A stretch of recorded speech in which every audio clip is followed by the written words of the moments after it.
ಪ್ರಿಯ ವೀಕ್ಷಕರೇ ನಮಸ್ಕಾರ. KP ನ್ಯೂಸ್ನ special ರಿಪೋರ್ಟ್ಗೆ ಸ್ವಾಗತ. ನಾನು ನಿಮ್ಮ ಪೂಜಾಶ್ರೀ. ಇನ್ನು ಮಕ್ಕಳ ಹಕ್ಕುಗಳ ಆಯೋಗದ ಅಧ್ಯಕ್ಷ ಶಶಿಧರ್ ಕೋಸಂಬೆ ಇನ್ನು ಅವರ ಊರಿನಲ್ಲೇ ಕೋಚಿಂಗ್ ಸೆಂಟರ್ಗಳಲ್ಲಿ ಮಕ್ಕಳಿಗೆ ಸಿಗದಂತಹ ಸೌಕರ್ಯ. ಹೌದು ವೀಕ್ಷಕರೇ, ಇನ್ನು ಕೋಚಿಂಗ್ ಸೆಂಟರ್ಗಳಿಂದ ಮಕ್ಕಳ ಮಾನಸಿಕ ಸಮತೋಲನ ಕುಗ್ತಿದೆ. ಇನ್ನು ಹಿರಿಯರು ಒಂದು ಗಾದೆ ಮಾತನ್ನ ಹೇಳ್ತಿದ್ರು, ಬಾಲ್ಯದ ಜೀವನ ಅಂದ್ರೆ ಬಂಗಾರದಾಗೆ ಅಂತ. ಆದ್ರೆ ಇವತ್ತು ಆ ಜೀವನ ನಡೆಸೋದಕ್ಕೆ ಸ್ವತಃ ಪೋಷಕರೇ ಮಕ್ಕಳಿಗೆ ಅವಕಾಶ ಮಾಡಿಕೊಡ್ತಾ ಇಲ್ಲ. ಯಾಕಂದ್ರೆ ಶಿಕ್ಷಣ ಪೋಷಕರ ದೊಡ್ಡ ದೊಡ್ಡ ಕನಸುಗಳು. ಹಾಗಾಗಿ ಮಕ್ಕಳಿಗೆ ಅಸೈನ್ಮೆಂಟ್, ರಿವಿಷನ್, ಬರೀ ಪುಸ್ತಕದ ಹುಳುಗಳನ್ನ ಮಾಡ್ಬಿಟ್ಟಿದ್ದಾರೆ.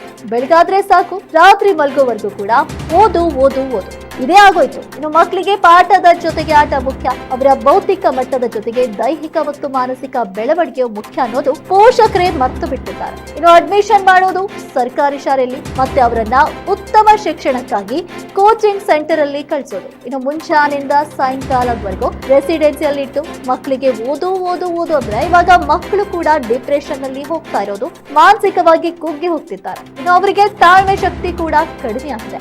ಇನ್ನು ಆಟ ಇಲ್ಲ, ಬರೀ ಪಾಠ. ಇನ್ನು ಮಕ್ಕಳ ಮಾನಸಿಕ ಸ್ಥಿರತೆ ಕೂಡ ಕಳೆದುಕೊಂಡಿದ್ದಾರೆ. ಹೀಗಾಗಿ ಇನ್ನು ಎಲ್ಲಾ ಪೋಷಕರು ತಮ್ಮ ಮಕ್ಕಳಿಗೆ ಪಾಠದ ಜೊತೆಗೆ ಆಟ ಕೂಡ ಕೊಡುಗೆಯಾಗಿ ನೀಡಬೇಕು. ಇದು ತಂದೆ ತಾಯಿಯಾಗಿ ಜವಾಬ್ದಾರಿ ಕೂಡ. ಇನ್ನು ಕ್ಯಾಮರಾಮ್ಯಾನ್ ಇಸ್ಮಾಯಿಲ್ ಜೊತೆ ಹಾಲ್ಕಿಂದ ರಿಪೋರ್ಟರ್ ಸಾಂಬಲ್ ವರದಿ. ನಮ್ಮ ಕರ್ನಾಟಕದಲ್ಲಿ ಪ್ರೈವೇಟ್ ಕೋಚಿಂಗ್ಗಳು ಪೂರ್ಣವಾಗಿ ನಿಷೇಧಿಸಲ್ಪಟ್ಟಿವೆ. ಆದರೆ ಅನೇಕ ಜಿಲ್ಲೆಗಳಲ್ಲಿ, ತಾಲೂಕುಗಳಲ್ಲಿ, ಬೀದರ್ ಜಿಲ್ಲೆಯಲ್ಲೇ ಭಾಲ್ಕಿ ತಾಲೂಕಿನಲ್ಲಿ ಏನು ಇಲ್ಲ ಅಂದರೂ ಒಂದು 10 ರಿಂದ 15 ಕೋಚಿಂಗ್ ಸೆಂಟರ್ ಸಿಗುತ್ತೆ. ಯಾಕೆ ನಮ್ಮ ಮಕ್ಕಳನ್ನ ನಾವು ಶಾಲೆಗಳನ್ನು ಬಿಟ್ಟು ಕೋಚಿಂಗ್ ಸೆಂಟರ್ಗಳನ್ನ ಕಳಿಸ್ತಾ ಇದ್ದೀವಿ ಅಂತ ನಾವು ಪೋಷಕರು ಮೊದಲು ಯೋಚನೆ ಮಾಡಬೇಕು. ನಮ್ಮ ಶಾಲೆಗಳಲ್ಲಿ ಸಿಗುವ ವ್ಯವಸ್ಥೆ ಕೋಚಿಂಗ್ ಸೆಂಟರ್ಗಳಿಲ್ಲ. ಇವಾಗ ಮಕ್ಕಳು ಡಿಪ್ರೆಷನ್ ಅಲ್ಲಿ ಯಾಕೆ ಹೋಗ್ತಾ ಇದ್ದಾರೆ? ಮಾನಸಿಕವಾಗಿ ಡಿಪ್ರೆಷನ್ ಅಲ್ಲಿ ಹೋಗ್ತಾ ಇದ್ದಾರೆ. 10ನೇ ಫೇಲ್ ಆದ ತಕ್ಷಣ ಮಕ್ಕಳು ಸುಸೈಡ್ ಮಾಡ್ಕೋತಾ ಇದ್ದಾರೆ, ಸುಸೈಡ್ ಅಟೆಂಪ್ಟ್ ಮಾಡ್ತಾ ಇದ್ದಾರೆ, ಆತ್ಮಹತ್ಯೆಗೆ ಪ್ರಯತ್ನ ಮಾಡ್ತಾ ಇದ್ದಾರೆ. ಆದ್ರೆ ನಾವು ಯಾಕೆ ನಮ್ಮ ಮಕ್ಕಳನ್ನ ಆ ಪರಿಸ್ಥಿತಿಗೆ ತಳ್ತಾ ಇದ್ದೀವಿ ಅಂತ ನಮ್ಮನ್ನು ನಾವು ಸ್ವಲ್ಪ ಪ್ರಶ್ನಿಸಬೇಕಾಗುತ್ತೆ ಪ್ರಿಯರೇ. ಇವತ್ತು ಮಕ್ಕಳಿಗೆ ಆಟ ಆಡಲಿಕ್ಕೆ ಸಮಯ ಕೊಡ್ತಾ ಇಲ್ಲ, ಮತ್ತೆ ಮಕ್ಕಳಿಗೆ ಅವರ ಬಾಲ್ಯದ ಜೀವನ ನಡೆಸಲಿಕ್ಕೆ ಪ್ರತಿಯೊಂದು ಆಟೋಪಕರಣ, ಪೀಠೋಪಕರಣ ಪ್ರತಿಯೊಂದು ಸರ್ಕಾರಿ ಶಾಲೆಯಲ್ಲಾಗಲಿ ಒಂದು ಖಾಸಗಿ ಶಾಲೆಯಲ್ಲಿ ಸಿಗುತ್ತೆ. ಆದರೆ ನಮ್ಮ ಮಕ್ಕಳಿಗೆ ನಾವು ಇವತ್ತು ಕೋಚಿಂಗ್ ಸೆಂಟರ್ಗಳನ್ನು ಕಳಿಸಿ ನಮ್ಮ ಮಕ್ಕಳ ಬಾಲ್ಯದ ಜೀವನ ನಾವು ನಾಶಪಡಿಸ್ತಾ ಇದ್ದೀವಿ. ಆ ಬಾಲ್ಯದ ಜೀವನದಲ್ಲಿ ಮಕ್ಕಳು ಆಟ ಆಡಬೇಕು, ದೈಹಿಕವಾಗಿ ಬೆಳಿಬೇಕು. ಆದರೆ ನಾವೇನು ಮಾಡ್ತಾ ಇದ್ದೀವಿ? ಮಾನಸಿಕವಾಗಿ ಮಕ್ಕಳಿಗೆ ಪ್ರೆಷರ್ ಆಗ್ತಾ ಇದ್ದೀವಿ, ಮಾನಸಿಕವಾಗಿ ಅವರಿಗೆ ದಬ್ಬುತ್ತಾ ಇದ್ದೀವಿ. ಆ ಮಕ್ಕಳು ಓದು, ನನ್ನ ಮಗ ಡಾಕ್ಟರ್ ಆಗಬೇಕು, ನನ್ನ ಮಗ ಇಂಜಿನಿಯರ್ ಆಗಬೇಕು, ನನ್ನ ಮಗ IAS IPS ಆಗಬೇಕು. ನಾವು ತಂದೆ ತಾಯಿಗಳು ಕೇಳೋದು ತಪ್ಪಿಲ್ಲ.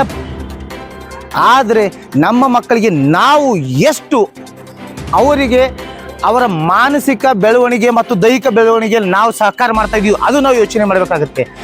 ಇವತ್ತು ನಮ್ಮ ಮಕ್ಕಳು ಬೆಳೀತಾ ಇಲ್ಲ. ಏನಾದರೂ ಒಂದು ಸಬ್ಜೆಕ್ಟಲ್ಲಿ ಫೇಲ್ ಆದರೆ ಡಿಪ್ರೆಷನಲ್ಲಿ ಕೂತ್ಕೋತಾ ಇದ್ದಾರೆ.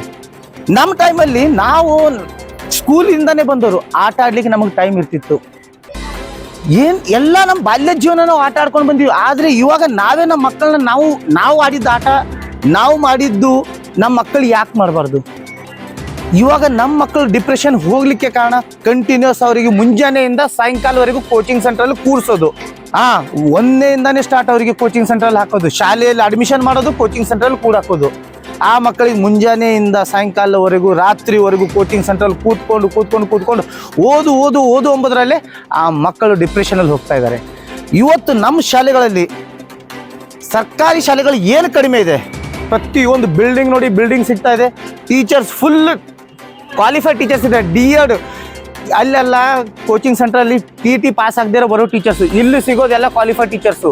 TT CT ಪಾಸ್ ಆಗಿ ಟೀಚರ್ ಆಗಿರ್ತಾರೆ. ಇವ್ರಿಗಿಂತ ಬ್ರಿಲಿಯಂಟ್ ಅವರ?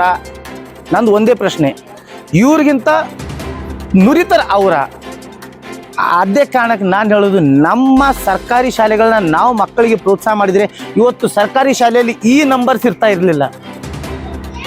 ಈ ನಂಬರ್ಸ್ ಬೇಕಾದರೆ ನಮಗೆ ಒಳ್ಳೆ ನಂಬರ್ಸ್ ನಮ್ಮ ಸರ್ಕಾರಿ ಶಾಲೆಯಲ್ಲಿ ಸಿಕ್ಕರೆ, ನಮ್ಮ ಸರ್ಕಾರಿ ಟೀಚರ್ಸು ಕ್ವಾಲಿಫೈಡ್ ಟೀಚರ್ಸ್ ಇದ್ದಾರೆ, ಒಳ್ಳೆ ನುರಿತ ಶಿಕ್ಷಕರಿದ್ದಾರೆ, ಅವರು ಕೂಡ ಒಂದು ಒಳ್ಳೆ ಶಿಕ್ಷಣ ಕೊಡ್ಬೋದು ಅಂತ ಇವಾಗ ದಿಲ್ಲಿಯಲ್ಲಿ ಮಾಡಿ ತೋರಿಸಿದ್ದಾರೆ. ನಾವು ಮಾಡ್ಬೋದು.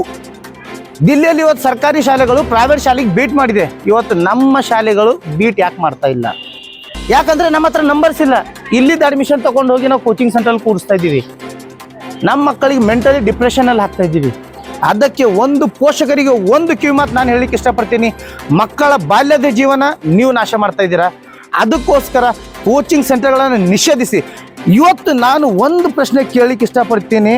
ಮಕ್ಕಳ ಹಕ್ಕುಗಳ ಆಯೋಗದ ಅಧ್ಯಕ್ಷರಾದ ಶಶಿಧರ್ ಕೋಸಂಬೆ ಅವರೇ, ನಿಮ್ಮ ಕಣ್ಣಿಗೆ ಈ ಕೋಚಿಂಗ್ ಸೆಂಟರ್ಗಳು ಕಾಣ್ತಾ ಇಲ್ವಾ? ಆ ಮಕ್ಕಳ ಪರಿಸ್ಥಿತಿ ನಿಮಗೆ ಕಾಣ್ತಾ ಇಲ್ಲ? ರೆಸಿಡೆನ್ಷಿಯಲ್ ಸ್ಕೂಲಲ್ಲಿ ಅವ್ರ ಹತ್ರ ರೆಸಿಡೆನ್ಷಿಯಲ್ ಆ ಮಕ್ಕಳು ಹೇಗೆ ಬಾಳ್ತಾ ಇದ್ದಾರೆ ಅಂತ ನಿಮಗೆ ನೋಡಿದ್ದೀರಾ?